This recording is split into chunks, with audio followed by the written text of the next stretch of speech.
Brasil, Rusia, la India, la China, Sudáfrica, ahora se está uniendo Arabia Saudita, se está uniendo Bolivia, se está uniendo Venezuela y se están uniendo al BRICS. Y la OTAN con Norteamérica se está quedando sola. Fíjate lo de Ucrania, ha quedado el capitalismo desaforado. ¿Por qué? Porque quiso hacerlo abruptamente la toma de los recursos, el grano, el trigo, el maíz, las papas, los hidrocarburos y el titano. No le salió pues, porque se inclinó mal. Ese presidente de Ucrania, Zelensky, es neofascista, odia al pueblo ucraniano, donde el 85% es ruso, habla el ruso, y el fascismo no puede ver al judío, no puede ver al comunista, y eso es lo que ha hecho que el pueblo esté en contra de este mandatario, en la cual Norteamérica se apoyó, y se apoyó mal, y ahí está. El pueblo ucraniano le pidió ayuda a Rusia. Rusia no está invadiendo Ucrania, el que invadió fue Norteamérica con la OTAN, a través de Zelensky, para ocupar esos recursos, pero no para desarrollar Ucrania, no. Y ahí está, prácticamente una debacle. Y aquí en América Latina, Norteamérica pierde los mercados, se le van de la mano como agua. Perdió Cuba, perdió Nicaragua, Honduras, Colombia, Chile, Brasil, México, el pulmón del planeta, Brasil. Y sí, se le están yendo porque Norteamérica, cuando controla cualquier territorio, lo hace para expoliar, para explotar, para saquear, y no le interesa a la sociedad. Ese es el capitalismo. Bien, bueno. ¿Alguna otra participación, no, amigos? Sí. ya quería comentarles sobre Estados Unidos, España, Francia, ¿por qué son potencias? ¿Cómo ha hecho de él su forma de vivencia, su forma económica? ¿Por qué son ellos potencia? Usted habla solamente de Rusia, China, Cuba, pero no habla de los otros países que son potencia. ¿Por qué? ¿Cómo es su economía? Mira, amigo, es cierto que en el globo hay dos clases sociales, ¿o no es cierto eso? Hay opresores y oprimidos. Hay quienes trabajan y quienes no trabajan. Los que trabajan no tienen comida, abrigo, salud, vivienda, familia. Y los que no trabajan tienen todo. ¿Qué pasó? Entonces, para esta clase, una cosa es potencia y para otra es otra cosa potencia. Usted me está hablando de la clase dominante. Francia, Alemania, el Reino Unido, Norteamérica, Canadá, Japón, son potencias, pero para una clase dominante. Los pueblos, ¿Qué tipo de economía lleva? una economía privada. ¿Qué es una economía privada? ¿Y por qué no puede ser acá igual? Mire, pero yo pregunto, señor, de repente no estoy documentado. La economía privada, ¿quién está ahora en el mundo? Un gran economista inglés, Adam Smith. ¿Y usted ha leído qué dice Adam Smith en esas dos grandes obras de economía, La riqueza de las naciones y Las manos invisibles? ¿Acaso dice que se desarrolle todo el pueblo? No habla de eso, habla de la propiedad privada. ¿Qué es la propiedad privada? Que el globo, que los recursos del planeta deben estar en pocas manos, pero no en manos de toda la humanidad. Esa es la propiedad privada. Quien plantea la economía colectiva es Carlos Marx en El Capital, en los 3 tomos de economía. ¿Me dejo entender? Entonces, para ellos una cosa es potencia y para el socialismo otra es potencia. Usted me está hablando del capitalismo. Claro, España es potencia para una clase, pero no para el pueblo español que está en crisis. Y hoy día las grandes movilizaciones en España para traerse abajo al Estado. ¿Qué te parece? Crisis en Alemania, crisis en Francia. ¿Qué pasó? No hay calefacción. Han recortado mediodía. ¿Eso es desarrollo? ¿Eso es potencia? Potencia para una clase, pero no para las grandes mayorías. Para que las grandes mayorías sean potencia, ellos, las grandes mayorías, tienen que tomar lo que les pertenece, tomar sus recursos. Por ejemplo, aquí en el Perú, si nosotros queremos ser potencia, tenemos que tomar nuestros recursos para poder desarrollar la industria liviana, la industria pesada. Y somos nosotros, usted, yo, los que vamos a manejar la balanza comercial. Eso no lo va a permitir la burguesía, el capitalismo. ¿Me dejo entender, amigo? ¿Sabe por qué? Entonces yo pregunto, bien simple, ¿por qué Cajamarca durante 200 años con capitalismo, 200 años con la propiedad privada, por qué Cajamarca, que tiene los grandes yacimientos mineros como Yanacocha, Michiquillay, Ñuble, Monconga, etcétera, no se ha desarrollado ni una provincia? ¿Qué pasó? Porque los dirigentes no dejan trabajar. Dirigentes. ¿Se da cuenta, amigo, cómo se ríe la gente? Ay, amigo. Entonces el capitalismo controla la Carta Magna. Y si usted lee la Constitución Política del Perú, su capítulo económico dice: libre mercado para la propiedad privada. No es para nosotros, es para ellos. Por eso ahí no está. Usted debe agua, debe luz, ¿qué hacen? Le bajan la palanca. Pero ellos, los grupos de poder, deben al Estado impuestos y no pagan. Ahí está López Aliaga y todavía es alcalde, debe 35 millones. Y como la Carta Magna está hecha al tamaño y a la medida de ellos, ¿qué dice la Carta Magna? Si tu deuda pasa 5 años, prescribe, ya no pagas. ¿Qué te parece? Y eso es lo que está haciendo Aliaga. Lo ha judicializado. Termina 5 años y ya no paga. Entonces, pues, compañero, bien, amigos, bien, compañeros, de repente... Lo que su amigo dice de los dirigentes, ¿no? En Cajamarca hemos tenido el presidente regional, que es Gregorio Santos. Ese señor actualmente está preso.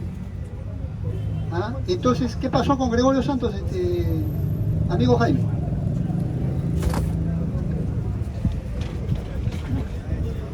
Es cierto lo que dicen, pero yo pregunto, ¿quién es Gregorio Santos? ¿Es un hombre del capitalismo o es un hombre contra el capitalismo? Es un hombre del capitalismo, defiende el capitalismo. Y usted me dice, pero él se cataloga. Entonces yo pregunto, si yo le digo a ustedes que yo soy gafitero, ustedes me tienen que creer y usted me tiene que creer.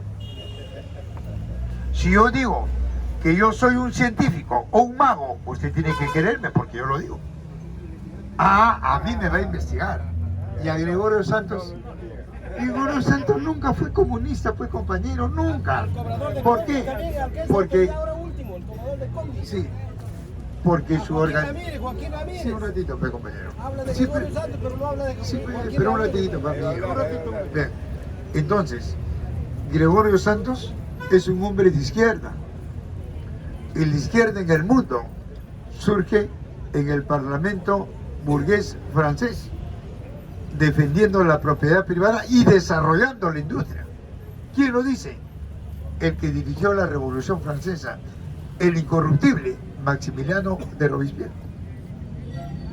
Entonces, amigo, en la práctica estamos viendo, en la práctica queda de lado lo que uno dice, sino en lo que hace. Y eso es lo que hacen los grandes hombres que transforman una sociedad. Yo te puedo decir muchas cosas. Ahí está la izquierda, denigraba de la derecha, ahora duerme con la derecha. Y para mí no es una sorpresa, porque ese es su papel. Recuerden el 85, pasaban dos organizaciones a la segunda vuelta, la izquierda unida con Barrantes Lingán y la derecha el APRA con Alan García. ¿Qué pasó? La izquierda iba a arrasar, ¿verdad? Y para que gobierne la derecha, para que gobierne el APRA, ¿qué es lo que sucedió? ¿Sabe qué, amigo? La izquierda se retira, se aparta la izquierda para que gobierne el APRA. Se fue. Bien, ¿alguna otra participación, no, compañero? Usted comenta de que cómo se llama Gregorio Santos está preso por, digamos, cuestiones políticas, porque él ha defendido los recursos naturales en Cajamarca. Bueno, por defender los recursos naturales, te meten preso. Yo sé que hay otras cosas más, pero vuelvo a repetir. Todo hombre que postula al Estado es porque está de acuerdo con la Carta Magna y los lineamientos de ese Estado. ¿Por qué? Porque el Estado nunca existió en el Perú ni en el mundo. El Estado surge con la propiedad privada. ¿Para qué? Para ser dependiente a la humanidad, para ser dependiente a una sociedad en un país. Ese es el Estado. En el Perú nunca hubo Estado, ni en el mundo entero. Surge primero con la esclavitud, luego el Estado feudal y ahora el Estado burgués. Una clase dominante que detenta los recursos en la propiedad privada. Es eso. Y lo contrario es la economía colectiva, el socialismo. Eso es. Ahora, hay gente que dice, como el señor Cerrón, yo soy marxista, leninista, mariateguista, y en la práctica no es nada, pues. Está bien. Bien, compañero. ¿Alguna otra pregunta, no? Otra aclaración. Profe, acá en las redes dice, yo soy empresario en el sistema comunista, ¿cómo voy a hacer? ¿Tendré trabajadores? Bien, es que, ¿quién te ha dicho que en el comunismo no va a haber trabajadores? No va a haber empresarios. ¿Quién te ha dicho eso? Eso es lo que te dice Keiko. Te dice que el comunismo te va a quitar tu casa, tu carro, tu tienda. ¿Te das cuenta? Lee, amigo, lee el manifiesto comunista. Lee, pero no me creas a mí. Pero tienes que documentarte. Fíjate, ponte que en el Perú se instaura el Partido Comunista. ¿Qué es lo primero que va a hacer?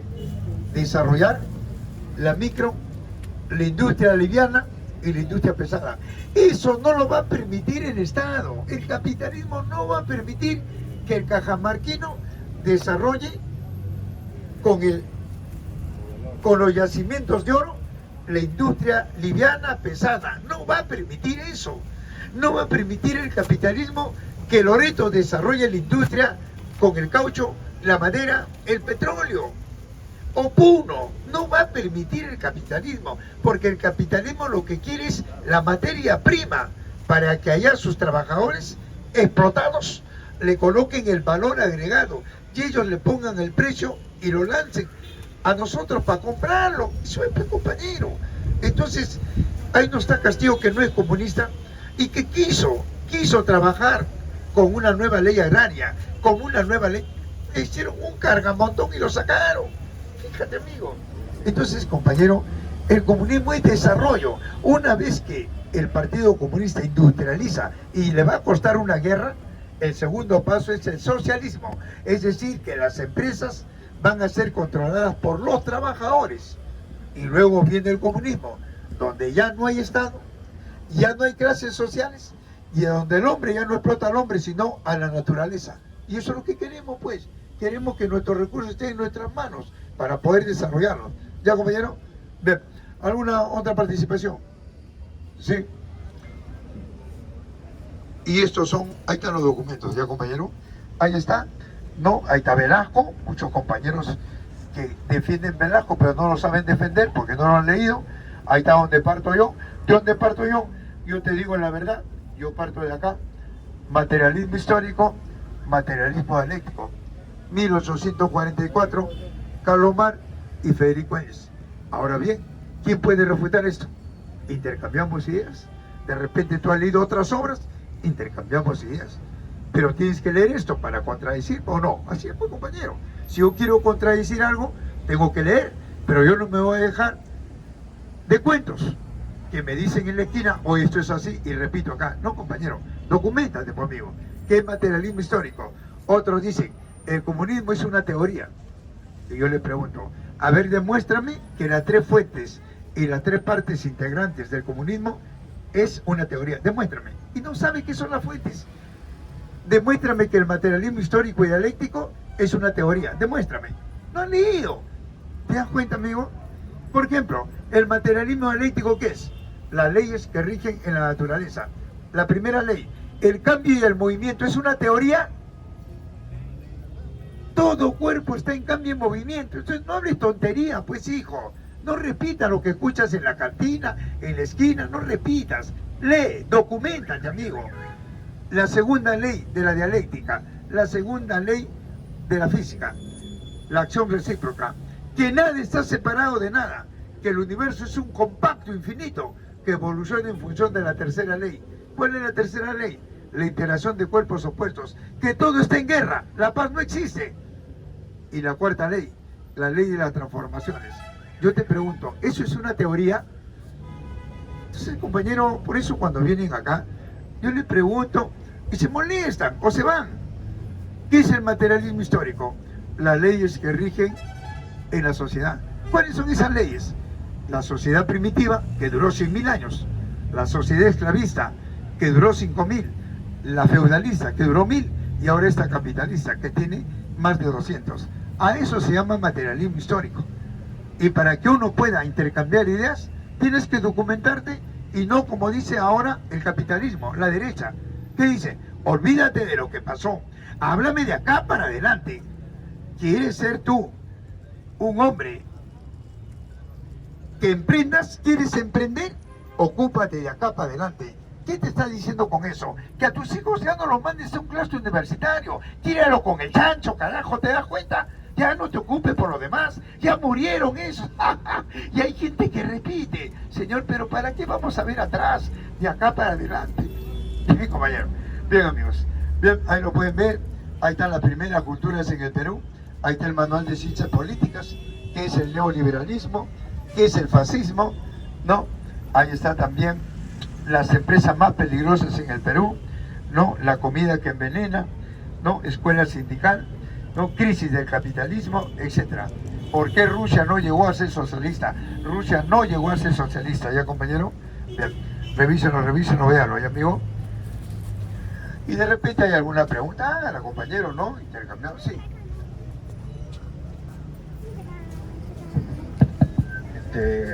Jaime, un comentario más que todo personal, ¿no? Un comentario personal. Con respecto a la señora Dina, que se encuentra en Brasil. No sé qué va a pasar más adelante, pero quisiera hacer un comentario histórico más que todo con lo que pasó hace el año 1880. Hace más de 100 años con la guerra con Chile, donde Manuel Ignacio Prado, que se fue con todo el dinero a Europa y a Nueva York, mandó un emisario, una carta al presidente de Chile diciendo: compadre, no te preocupes que ya todo está arreglado con la guerra, no hay problema, ya conversaremos después. Así que no te comenta. Desde Nueva York le manda el comentario al presidente chileno sobre el conflicto que hubo, guerra con Chile. Yo no sé si pasará en ese con Dina, ¿no? Depende de afuera, dice algo. Bien, compañeros, es que no hay que confundir acá las cosas. Una cosa es guerra convencional y otra cosa es guerra no convencional. Una cosa es guerra injusta y otra es guerra justa. Una cosa es guerra asimétrica y otra es guerra simétrica. Entonces no hay que confundir eso. Por ejemplo, la guerra con Chile, ¿fue una guerra convencional o no convencional? Una guerra convencional, porque es una guerra por intereses de estados, de grupos de poder, donde se utilizó al pobre chileno y al pobre peruano, que derramaron su sangre. ¿Y quién ganó en Chile? ¿Ganó el rico o ganó el pobre? El rico. Son guerras convencionales. ¿Y qué es una guerra no convencional? Cuando el pobre chileno le declara la guerra al Estado chileno. Y esa es nuestra guerra también. Me dejo entender, porque el Estado chileno va a pedir apoyo al Estado peruano y se lo va a dar.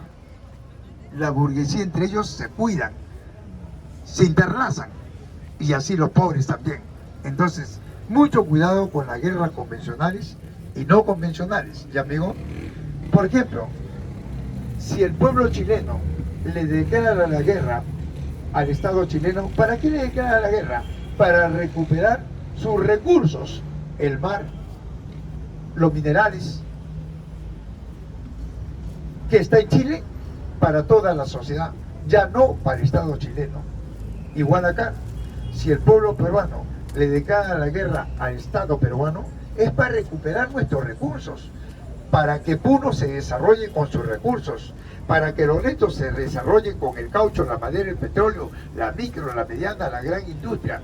Yo pregunto, ¿alguien está en contra de eso? No. Pues, pero el Estado está en contra, el capitalismo está en contra, ¿ya amigo? Y en el mundo entero. Bien. Sí. Paralelamente a lo que opinan la mayoría de los que están presentes, ¿cómo podría ser posible que podamos elegir al equipo, a las personas, al conjunto, a los llamados partidos políticos, si no tienen el claro discernimiento la gran mayoría de la población? ¿Qué pasa? Por ejemplo, si no todos, casi todos hemos escuchado que al Estado le sustraen de la administración pública un promedio de 20 a 25 mil millones por año. Parece un cuento, ¿no? Una fábula. Y si lo multiplicamos por las 3 o 4 últimas décadas, ¿se imagina la inmensa riqueza que se han repartido? ¿Y qué cosa hay para controlar eso? El Contralor de la República, casi todos los contralores han sido unos payasos que salen a declarar que se ha sustraído tanto o cuanto. Entonces tenemos que reestructurar nuestro sistema de tal manera que todo funcionario público, desde el más pequeño hasta el más grande, en cualquier momento tiene que estar en actitud de suponerse a una declaración jurada y demostrar cómo ha hecho cada centavo que tiene. Porque todos esos miles de millones que se han choreado están nada más y nada menos que en lo que han trabajado en la administración pública. Por eso es que con una constitución sólida, ¿no?, consistente, empezamos por, como le sugerí yo a Pedrito Castillo, que su propuesta fuera control estricto, mañana, tarde y noche, todos los días del gasto público, así, contundente, y que lo respalde toda la población. Por eso es que todo eso debe estar establecido en una constitución sólida, que elaboremos todo y que nadie pueda estar en él. Porque todos esos que han choreado, no creen que se han salvado, porque a la corte lo larga, sacamos las cuentas. La matemática es recontra contundente. Por eso, control estricto, mañana, tarde y noche, todos los días el gasto público, dentro de la nueva constitución. Y elaborar una constitución consistente, que signifique garantías para todos nosotros. Porque el 90% de la población no sabe dónde están parados. Le hago una preguntita, amigo. Mire, es cierto, la ley de leyes es la que establece un ordenamiento jurídico, económico, político, social, etc. La ley de leyes, la Carta Magna. Pero la Carta Magna tiene una estructura de fondo. Es el capítulo económico.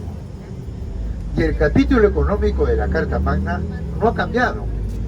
Sigue lo mismo hasta hoy en día. Por eso el cambio está en pero de paso, que todo el mundo declare. Claro, escúcheme. Mire, el capítulo económico dice la propiedad privada de los grupos de poder, la propiedad privada para intereses de grupos de poder. Eso tenemos que cambiarlo por la economía colectiva. Con una Bien, constitución consistente cambiamos todo. pero esa economía colectiva va a significar una guerra. ¿Por qué? Porque el aparato militar, los grupos de poder Todo se y la clase dominante se van a oponer. ¿Por qué? Porque la economía colectiva, que no lo plantea el capitalismo, sino es contrario a esta economía colectiva, va a haber una guerra entre el comunismo y el capitalismo. Porque es el comunismo el que plantea la economía colectiva planificada. Pues me permite una interrupción. Dejemos de lado ya el comunismo. No. El capitalismo. Un ratito. momentito. Un Es que ratito. esas son las- Señor, un ahí está el ratito. problema. Pero espere, pues, señor. Espere, señor, espere. Despacio. Mire, si estamos acá, estamos para hablar de los grandes hombres que han aportado a las ciencias económicas, a las ciencias sociales. ¿O de qué vamos a hablar? ¿O de lo que yo quiero? ¿Y qué nos ha beneficiado ¿Ah? eso? Entonces, ¿qué planteamos? Entonces, por eso, ¿ya ve, amigo? que haya ¿Ya ve a dónde está control yendo? estricto mañana, ¿Ya ve a tarde dónde y está noche, yendo? todos los días. ¿Te das cuenta? Mira, Que lo ordene la constitución Amigo. política. Quiero hacer una pregunta. En la siguiente, Cuando termine. señor, por si acaso, ¿qué voten por mí modelo? para la siguiente Señor, presidencia. Porque bien, yo ordené por el eso país. estamos fregados, pues. Por eso estamos fregados. Por eso, ¿te das cuenta, amigo? Amigo, mire, ve. Todo el globo, mire, todo el globo, todo el país y todos los países se basan bien en el modelo económico del capitalismo o bien en el modelo económico del socialismo. No hay otra. ¿Cuál es la otra? Dame un autor de otra economía. ¿Usted es el autor? Sí. ¿Usted es el Soy el autor? autor. Bien, gracioso, ¿te das cuenta? Gracias. Bien, ahí está, ¿te das cuenta? ¿Cree que está en una cantina? Él es la economía.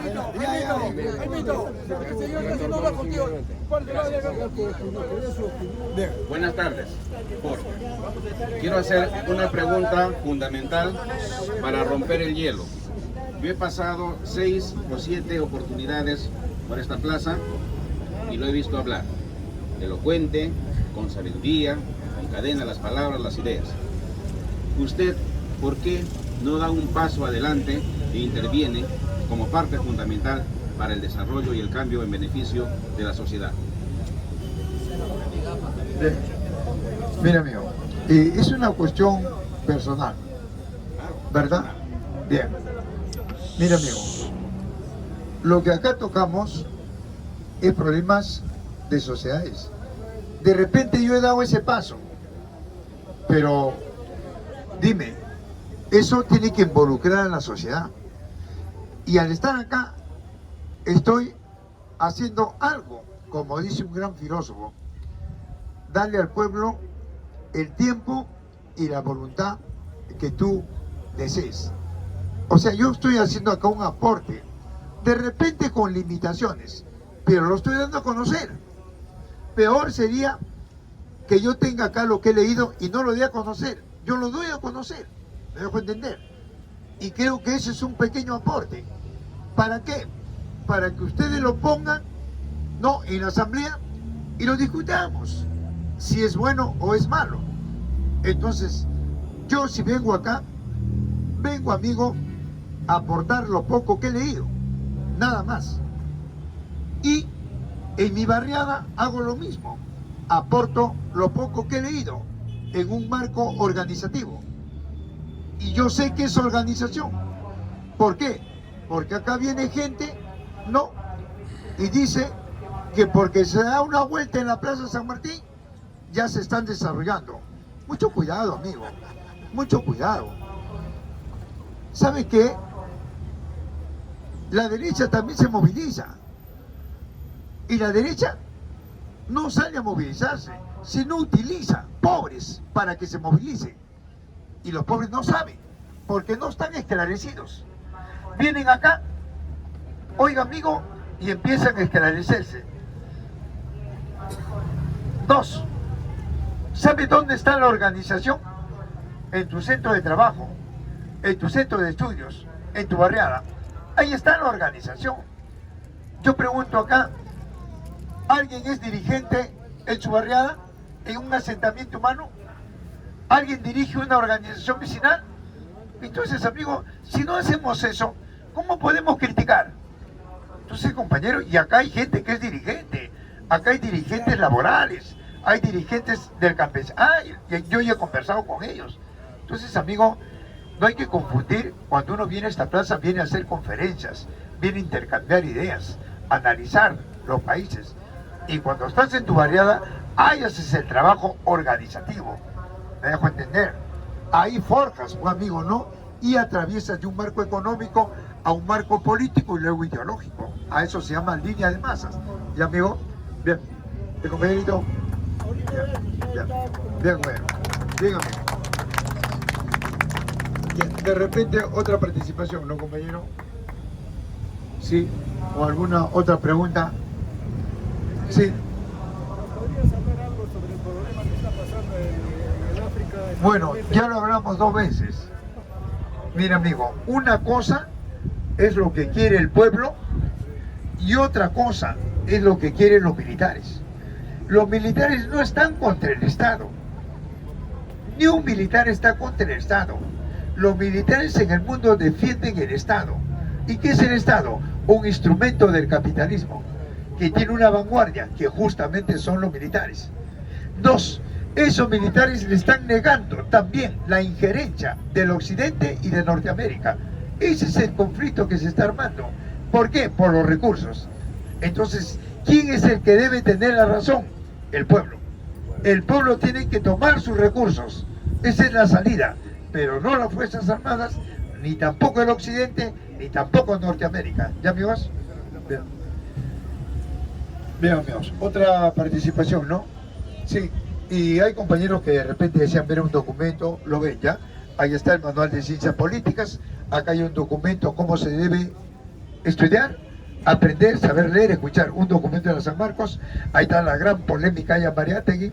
Ahí está cómo educar a los niños frente a esta sociedad de consumo. Acá también está el fascismo. ¿Quiénes son los precursores del fascismo? Nis, Sorel y Maurice. ¿Quiénes son los que lo desarrollaron? Benito Mussolini, Adolfo Hitler, Franco. Ya, amigo, ahí está el fascismo. No, ahí está el neoliberalismo. No, ahí está la Santa Inquisición y la minería. ¿Por qué Rusia no llegó a ser socialista? Ahí está escuela sindical, los celotes, los 10 pasos para crear una empresa, la gran revolución china de Mao. Ahí está cómo desarrollar una asamblea. No, ahí también está el comunismo primitivo, la primera sociedad en el Perú, etcétera. ¿Ya, compañero? Bien. A que te despidas, profe. Bien, sí.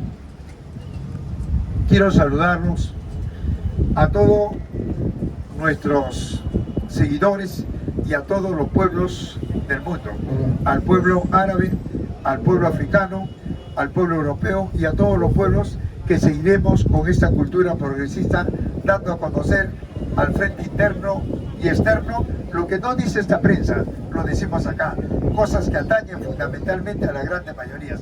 Gracias y hasta mañana.